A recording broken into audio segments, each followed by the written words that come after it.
بسم اللہ الرحمن الرحیم۔ پیارے دوستو، حضرت آدم علیہ السلام کون تھے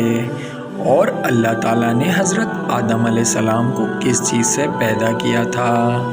اور جب حضرت آدم علیہ السلام کو بنایا گیا تو اس کا کیا مقصد تھا، انہی سب باتوں کے بارے میں آپ کو آج کی اس ویڈیو میں ڈیٹیل سے بتائیں گے۔ السلام علیکم ناظرین،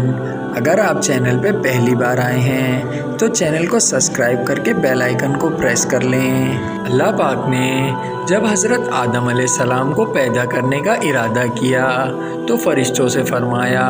کہ میں زمین پر اپنا نائب مقرر کرنا چاہتا ہوں۔ اس پر فرشتے اللہ پاک سے کہنے لگے، اللہ پاک تو ایسی مخلوق کو نائب بنانا چاہتا ہے